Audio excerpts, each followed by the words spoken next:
With Paris Red Bull finally confirmed, and similar to AlphaTauri, set as well, the 2021 grid has finally taken shape, with the exception of Lewis Hamilton. However, he's likely to sign that deal in the coming few weeks.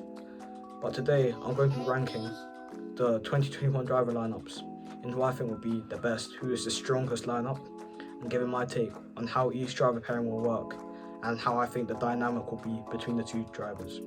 Please make sure to like and subscribe, that would be greatly appreciated. And yep, enjoy the video. And if you could share it, it'd be greatly appreciated. We're going to begin with Mercedes, as they're the 2020 Constructors Champions. And this is all assuming that Hamilton maintains the seat for this coming season and signs that contract. So I think that dynamic between Bottas and Hamilton, they work well together. Bottas is that second driver and Hamilton as the golden boy in that Mercedes team. He loves that environment. It suits him to a T. And with Bottas, he's doing just enough to keep that seat. Do I think that if Russell takes that seat, he'll be more fruitful and push Hamilton further? I certainly do. I think Bottas is the perfect second driver, the perfect number 2. However, look at the 2018 season, where the Ferrari and Red Bulls were way more competitive, and it was a toss-up between the 3 teams who would win a Grand Prix on the weekend. I think that if the Red Bulls and Ferraris up their game, it could be dangerous for Bottas, because he can no longer afford to be, say, 3-4 tenths behind Hamilton in qualifying. Because if Red Bull produce a good package next season, and with that driver pairing with Perez and Verstappen, who I'll get onto later, are performing to the peak of their powers, Bottas is going to have a tough time, and that guaranteed P2 will be a guaranteed P4, because Verstappen, we know, if he didn't have all those DNFs, 5 DNFs to his name last season, he would have convincingly secured that P2 in the championship. And Perez, I want to see what he can do in excellent machinery, and I think he'll evidently have the better of Bottas if Bottas has a poor qualifying, because we know how reliable Checo is. So I think Bottas needs to up his game. Of course, Bottas has had some cool luck this season. Take for example Imola, where he had that piece of Ferrari bodywork stuck under his car. However, his race starts haven't been the best, as well as his racecraft.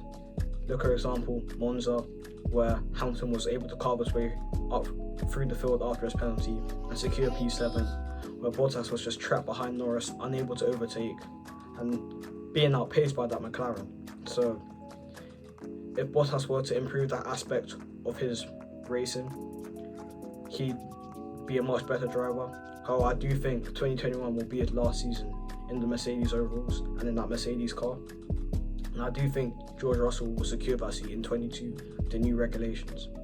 As of now, I do think that partnership works perfectly.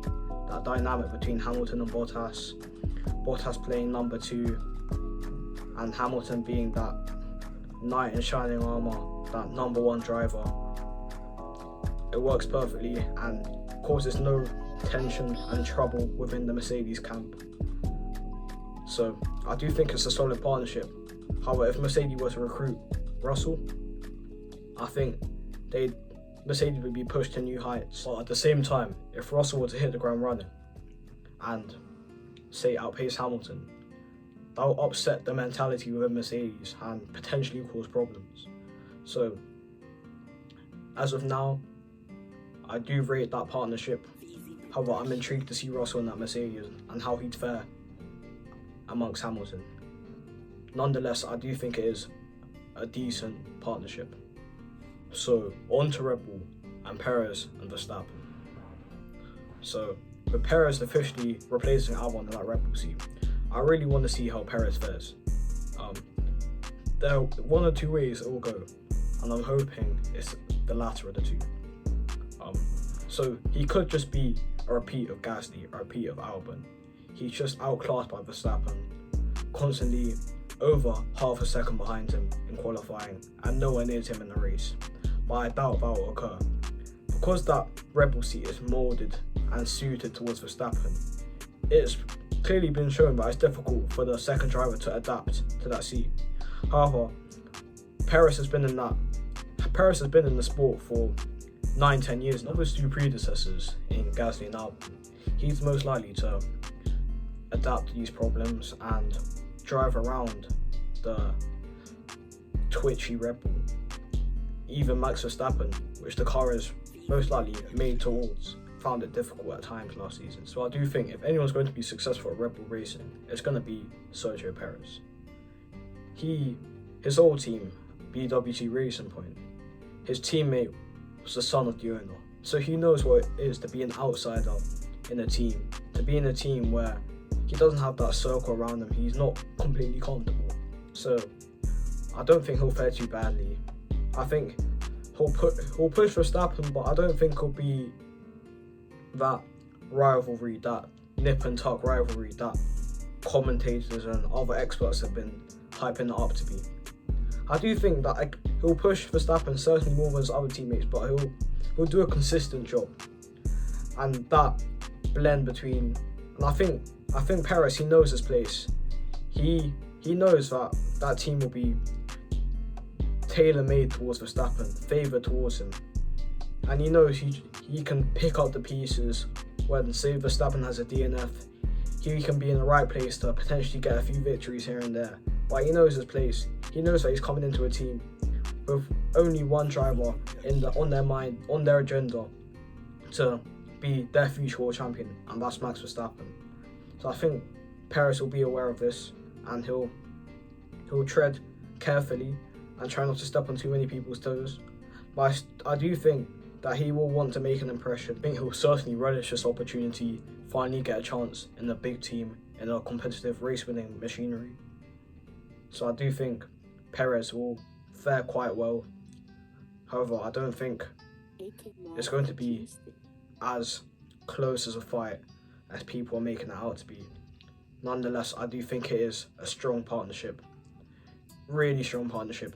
I think potentially stronger than that of Mercedes at this moment in time.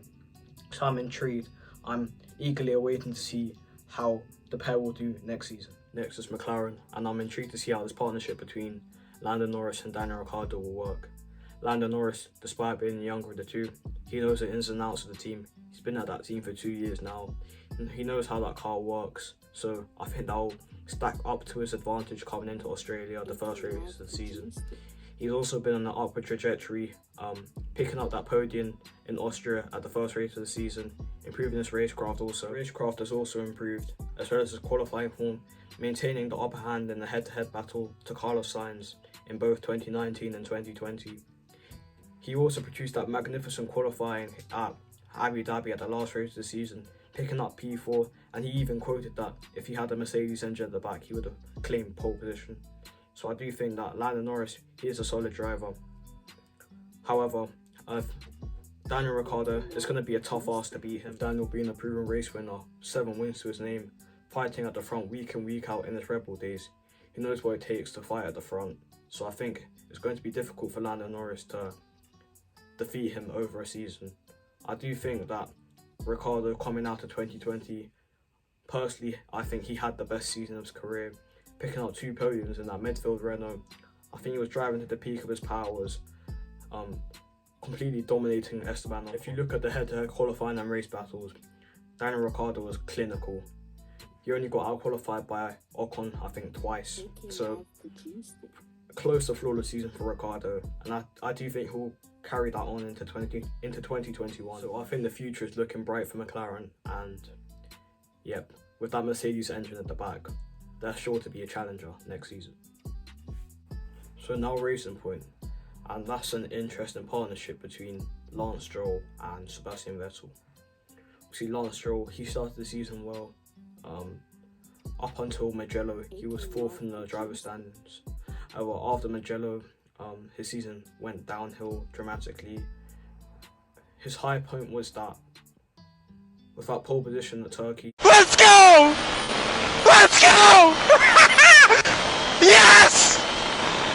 A couple podiums to his name as well, but this season could have proved so much more for Lance Stroll. If he'd salvaged his opportunities, if he'd not been caught up in a few first lap incidents here and there, showed a bit more consistency, the season could have panned out a whole lot more differently for Lance Stroll. However, I do think he has potential. He's shown such improvements since his first season in 2017 to now, but he's nowhere near the complete package. Just give him a few years and I think he can come into his own, he can improve. But I don't think he's an awful driver by any stretch of the imagination. He is a decent driver, but I think he just needs a few more years. In hindsight, Vettel, I think this is the important key year for Vettel.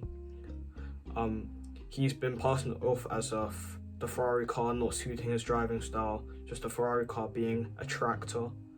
But this season is really a chance for Vettel to prove all the haters wrong, to prove that he is a worthy four-time world champion, that he hasn't lost his spark, that he is still at the top of his game. He needs to convincingly beat Lance Stroll in order to prove that he is still at the top of his powers, at the top of his game. That racing point was comfortably the third quickest car in 2020 due to unreliability, certain instances not going their way, the 15-point deduction at the beginning of the season. They weren't able to clinch that third place. But I think next season, with that Mercedes 2020 coming their way, they should comfortably secure that third place in the Constructors' Championship. Vettel should be aiming for P5, P6 minimum, just behind the two Mercs and two Red Bulls. And if he doesn't do that, experts will start to question Vettel a bit more about his adaptability and was his Ferrari 2020 season really just a fluke? Has Vettel lost the spark that enabled him to clinch 4 World Drivers' Championships? I want to see, well, this is quoted from WCF1, but I want to see Vettel make a comeback like he did in 2015, where he almost clinched second place off Nico Rosberg after his dark patch in 2014 with Red Bull. If he can bounce back like that, put in a few killer performances, clinch a few podiums here and there, it should be a successful season for Vettel, and he should prove his haters wrong. And that partnership, I do feel like Vettel will have the upper hand. It just purely depends on what type of Sebastian Vettel will see at the end of the day. Lance Stroll, we know on his day he is a very good driver, but he is not consistent enough. And Vettel as well, he's not been consistent at all this season. He's been consistently below average. So it's going to be interesting to see how they'll fare against each other, but I'll be considerably surprised if Vettel doesn't have the upper hand over Lance Stroll. But nonetheless, it is a decent partnership, not the strongest in the grid by any means, but it will do the job for Racing Point, or Aston Martin as they'll be known next season.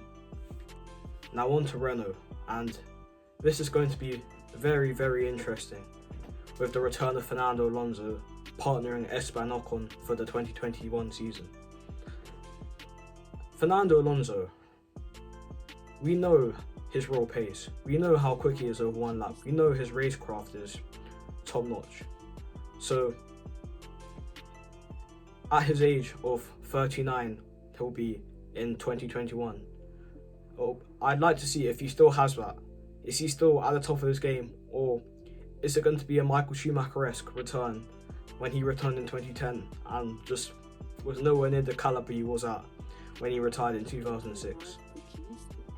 I'm hoping that it's not that and he can hit the ground running, and I hope for Esteban Ocon's sake that Alonso doesn't wipe the floor with him as Alonso did with Van Dorn in 2018 and 17. I'm hoping that Ocon can put up more of a fight, but I do think Alonso will have him convincingly. Hopefully that Renault is a competitive package so we don't have to see Alonso complaining, reminiscent of Alonso's McLaren Honda 2015 days where he'd scream GP2 engine on the radio.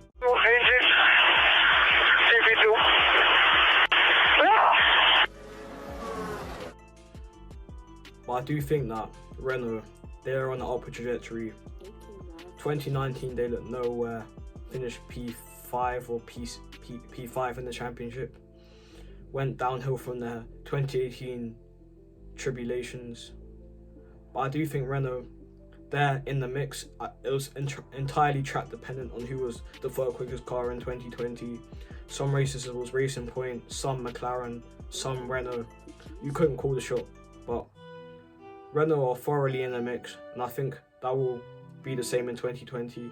Alonso will hope to clinch a few podiums here and there, as Ricciardo and Ocon were both able to do this season. But I do rate that partnership, the master and the apprentice in Ocon learning from Alonso, and I'm interested to see how fiery will be with on-track battles, if Ocon will be as willing to let Alonso through as he was with Ricciardo. Because we know Ocon, he can be fiery on occasions. Look at his 4 senior Racing Point days with Perez, where he collided on numerous occasions. And we all know Alonso, so I do think with Renault, as just looking for Racing Point and McLaren, the future's looking bright for all 3 teams. I do think 2021 will be a similar sort of season. If Ferrari are unable to recover and improve back to where they were previously, I do think that 3rd place is wide open again. With that Renault partnership is relatively strong, and I think they will do quite well next season, finishing in a similar sort of position they have done this season and the prior seasons. But I do think they'll be in the mix and they'll make for some interesting races next season. Now on to Ferrari, and following their worst season ever since the 1980s, finishing in the 6th constructors position, it can't get any worse surely for the Scuderia.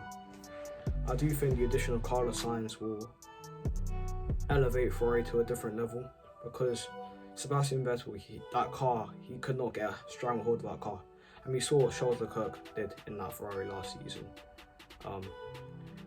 A number of outstanding qualifying performances, in particular his P4 in Bahrain, and a number of key stand-up performances throughout the season in the races, picking up 2 podiums and a number of 4th places to go along with that. That Ferrari had no right to be anywhere near that. It was consistently between the 6th and 7th quickest car throughout the duration of the year. So Charles Leclerc getting that many results and in contention for P4 in the championship was a miracle in itself. So you have to give it to Charles Leclerc. He really came into his own this season, and he just proved why he is rated so highly up there with Verstappen and is amongst the top 3 drivers on the grid. With Carlos Sainz, I think he had another decent season. Didn't quite reach the heights he did in 2019, but I do think that he had some cruel luck here and there, but he was still able to get the better of Lando Norris. But I do think that he needs to improve his qualifying form. This is the 2nd year in a row that he's narrowly been defeated in qualifying by Lando Norris. Where Charles Leclerc was able to perfect that, I think Sainz in the early few races will struggle, but once he gets the grips of the car, he can be a real match for Leclerc. Maybe not extremely close, but if he's within 2 attempts in qualifying and can just narrowly finish behind him in a few races and occasionally beat him, it can be considered a solid season for Carlos Sainz. I do rate him very highly, and I think he is still incredibly underrated, and he can challenge Leclerc. I'm looking forward to see how that relationship will fare. Similar to Perez going into the Red Bull environment, Leclerc has that team encircled around him. He has that team just at his disposal. Sainz, coming into that outside environment, he could have built that team around him in McLaren, could have been their future star.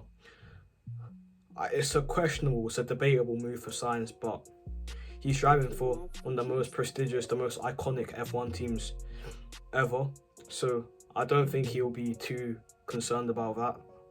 But I do think the potential McLaren is higher than it is at Ferrari currently, and with the new regulations favouring teams with lower budgets, it doesn't seem too promising Ferrari, but at the same time, Ferrari have publicly said that their engine for 2021 is looking promising and is a step up from this season, which is a positive for them.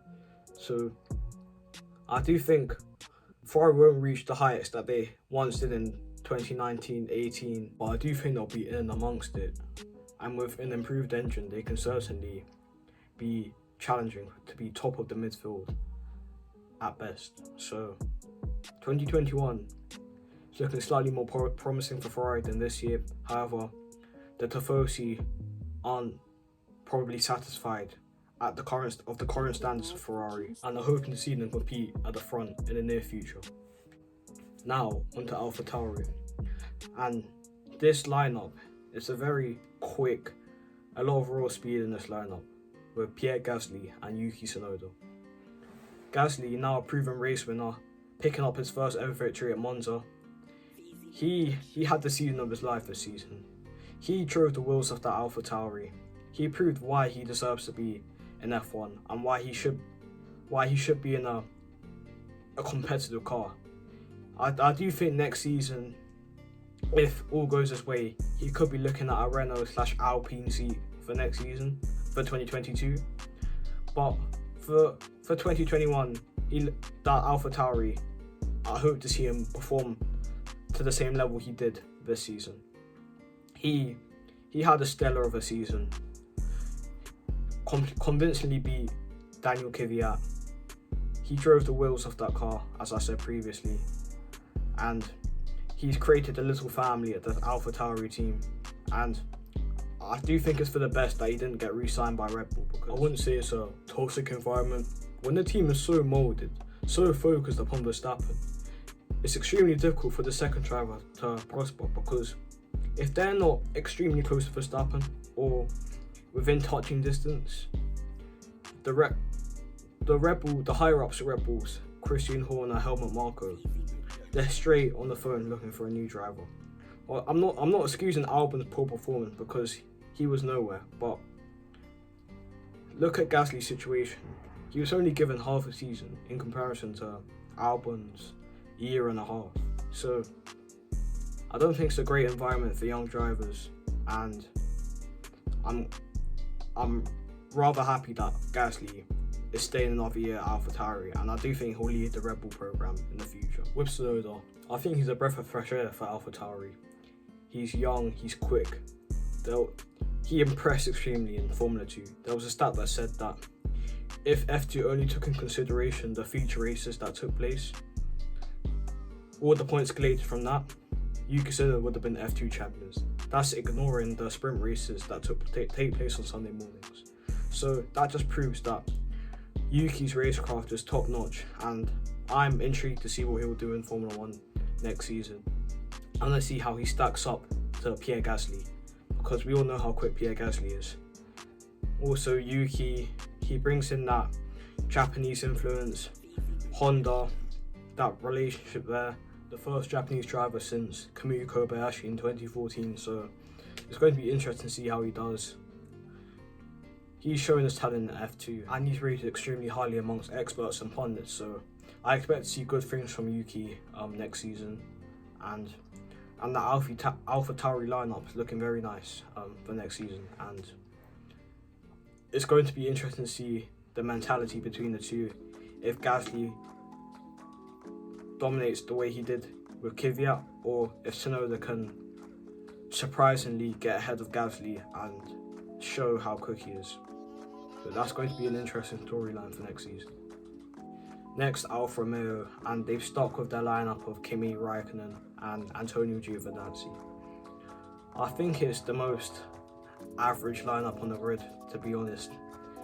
Kimi Raikkonen, he's 41, he's not in his prime anymore, but he's still proven that he is a very good racing driver.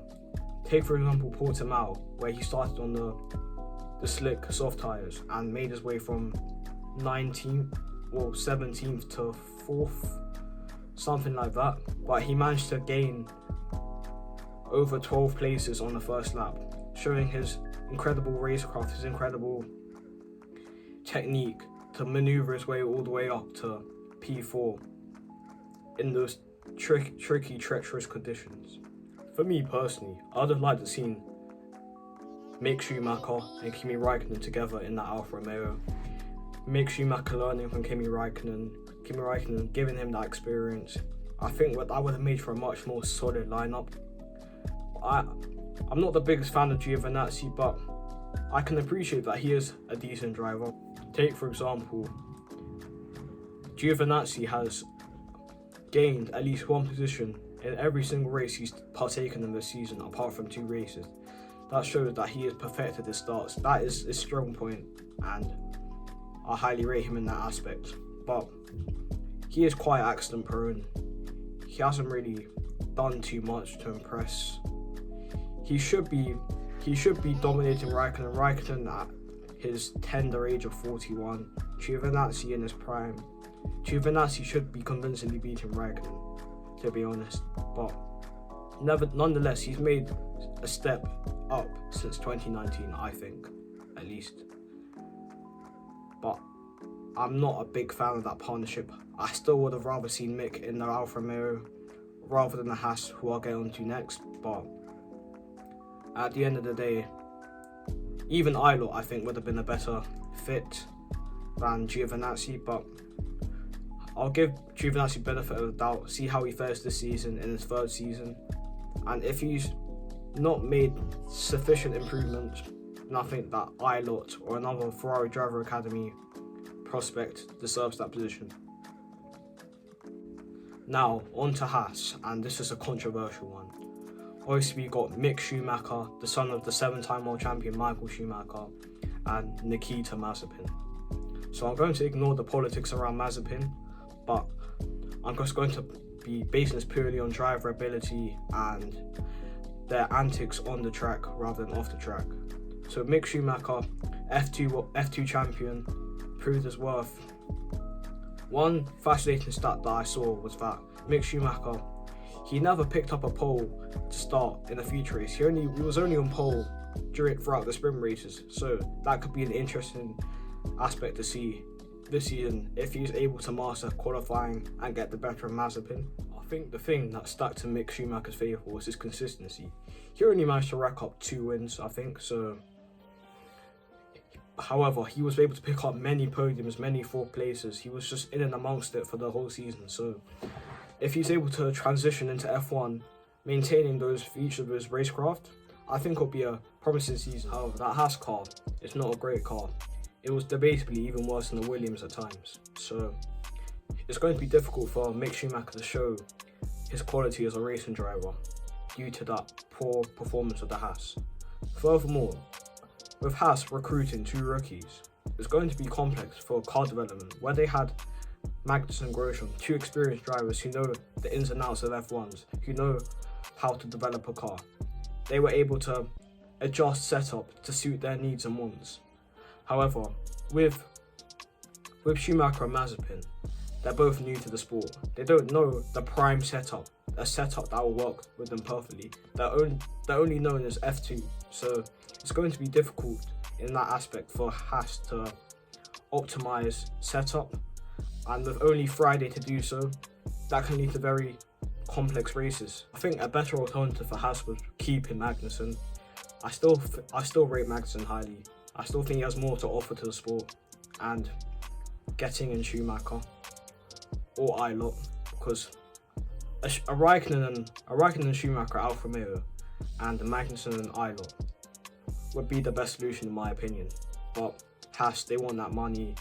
That Rich Energy brand deal didn't really go to plan, so their next solution was bringing in a pay driver who can offer them money so they can increase their resource and challenge in the future, and that's what Mazepin brings, money.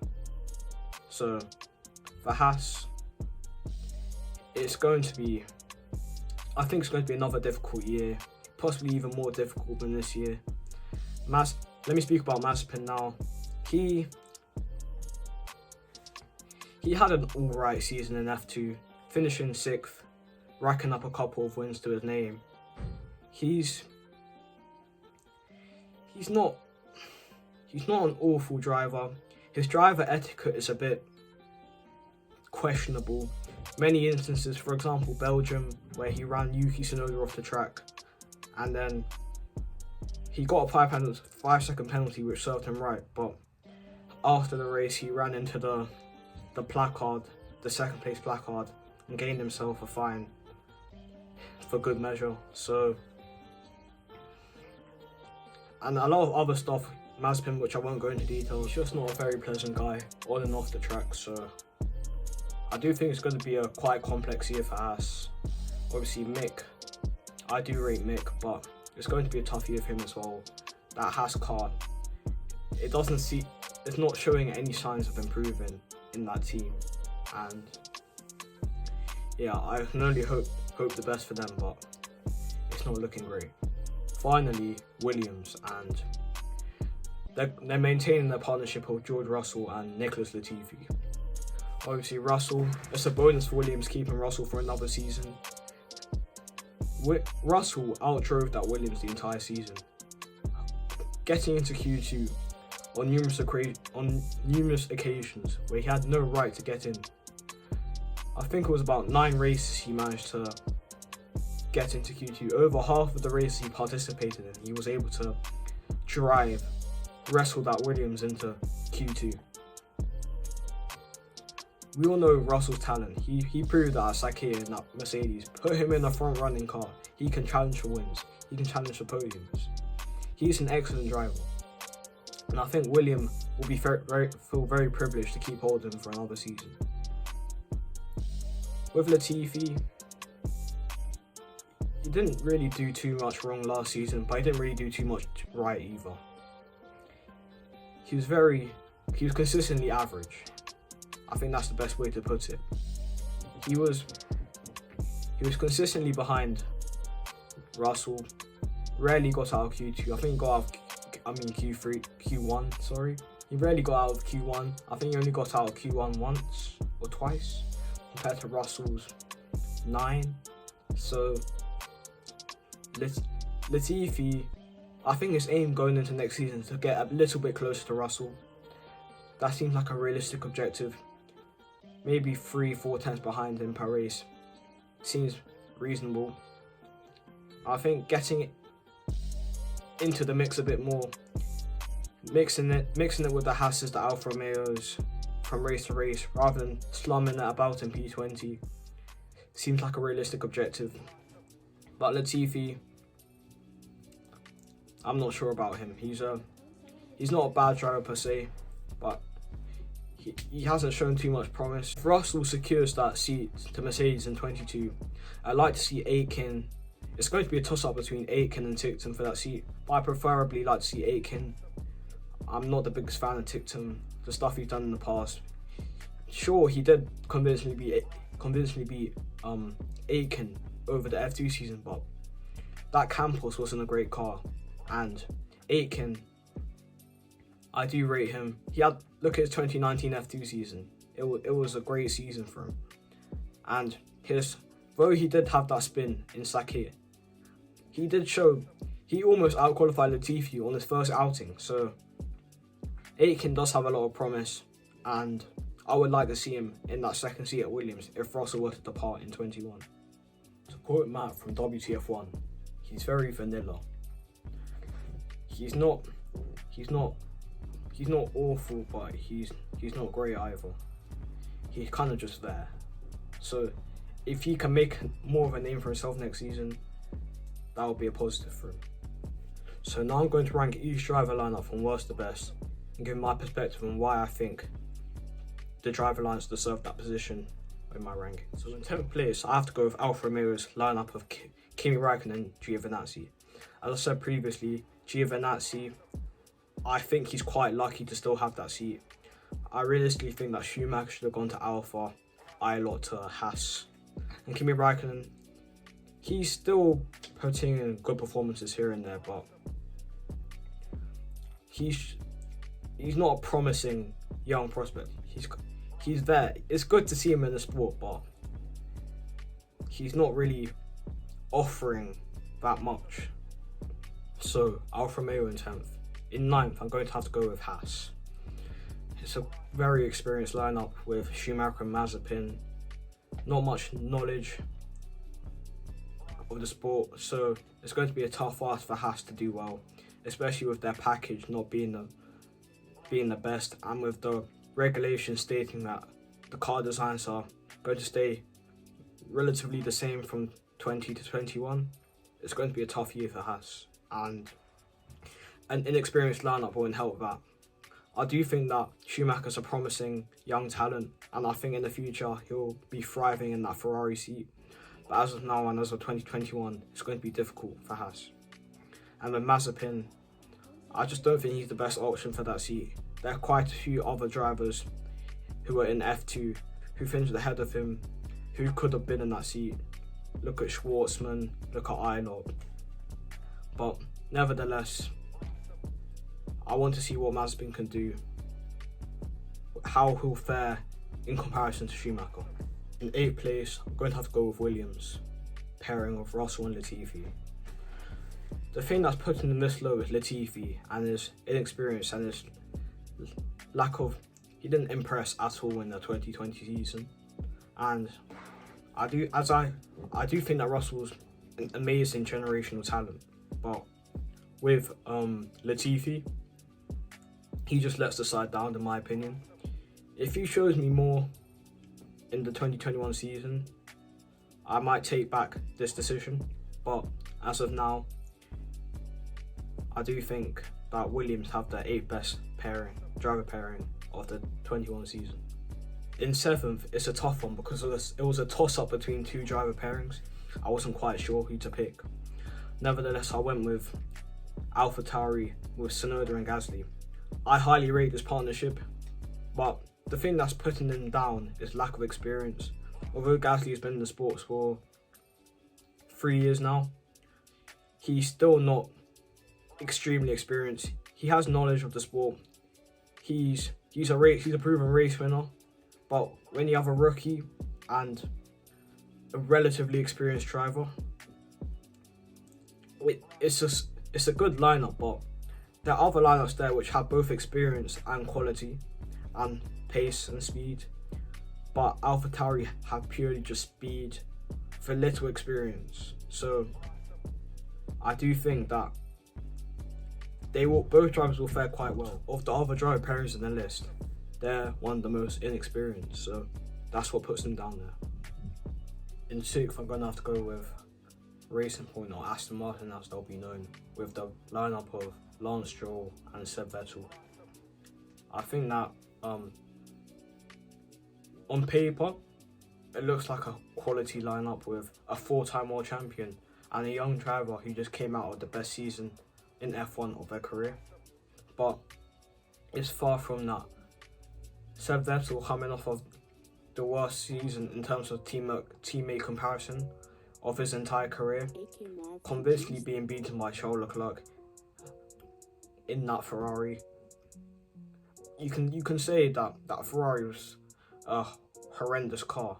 It was undrivable at times, and there's also the argument that the car is built around Leclerc, is tailor-made towards him. However, I don't believe any of those rumours. And I do think that Vettel just wasn't able to get to grips with that car, and Leclerc was able to adapt quicker and showed his adaptability, picking up those results. I do hope in 2021 we see a rejuvenated Seb Vettel, and he can make me regret putting this driver lineup in 7th position, in 6th position. And in terms of Lance Stroll, I think he's still developing as a driver. He's not reached his full potential. We saw glimpses, we saw sparks that Lance Stroll could be a competitive driver who could hold his own, but he needs to produce that over an entire season, not just in sparks and flashes over certain races. So Racing Point is in 6th place for me. In 5th place, I'm going to have to go with Renault and their partnership of Fernando Alonso and Esteban Ocon. I still do highly rate Alonso. I still think he is at that level he was when he retired in 2018. I do think he'll become the de facto team leader when he enters into Renault next season, and it's going to be a similar mentality that it was with Ricciardo and Ocon and Alonso and Ocon, with Ocon being the number 2. But I do hope Ocon can push Alonso slightly more, nip ahead of him a few times throughout the season and put up more of a fight than he did with Ricciardo. I think that season out for Ocon hurt him a lot, and if he doesn't prove himself, I do think Pierre Gasly will snatch that seat from him in 22, and I hope that Ocon can prove his worth, and this is an intriguing partnership. I want to see how it fares out. So 6th place, 5th place for Renault. On 4th, I'm going to have to go with McLaren's partnership of Ricciardo and Norris. This partnership it's probably the most exciting partnership for me personally that we're going to see next season. Ricciardo, is he going to be that team leader that he was at Renault, or is Norris going to trounce him? Norris, he knows the team, as I was talking about previously. He knows how that car works. So I want to see if Ricciardo immediately takes the front foot, or if Norris is able to capitalize on his knowledge of the car and gets ahead of Daniel in the early races before Daniel can finally adapt and show his skills that he's been proven throughout 2020. I do think that Daniel will have the better of him, but qualifying, not to underestimate Norris, qualifying is going to be really close. He proved that over 2 seasons he could have the better of Carlos. So I do think that Norris will do better than Ocon did against Ricciardo. But I do think Ricciardo will inevitably have the better of Norris. But it is a very strong partnership, and that's why it's fourth in my list. In third place, this might come as a shock, but the Mercedes pairing of Valtteri Bottas and Lewis Hamilton. Hamilton, 7-time world champion. He has that Mercedes team at his disposal, as I said. He is the best driver in the sport, without a shadow of a doubt. He's mastered every aspect of being a Formula 1 driver: tyre management, tyre preservation, raw speed, racecraft. He has it all. The reason why they're third is due to Valtteri Bottas's inconsistency. I personally don't think that Valtteri Bottas is top 5 drivers on the grid. I think he just about makes the top 10. I think he's extremely lucky to be in that Mercedes for another season. I do think that if Hamilton had caught COVID earlier in the season and Russell had taken his seat for that one race, Bottas wouldn't have a seat for 21. He's lucky in the sense that Russell cameo came when his contract was already sealed, done and dusted. So I think Bottas, he's a consistent driver. He is the perfect number 2, a Mark Webber, a Rubens Barrichello. But he lets the side down for Mercedes in terms of pure driver quality. And that's why Mercedes third for me. In second place, I'm going to have to go with Ferrari and their partnership of Carlos Sainz and Charles Leclerc. Charles Leclerc, he's a special driver. Him and Verstappen, I tip to be future world champions.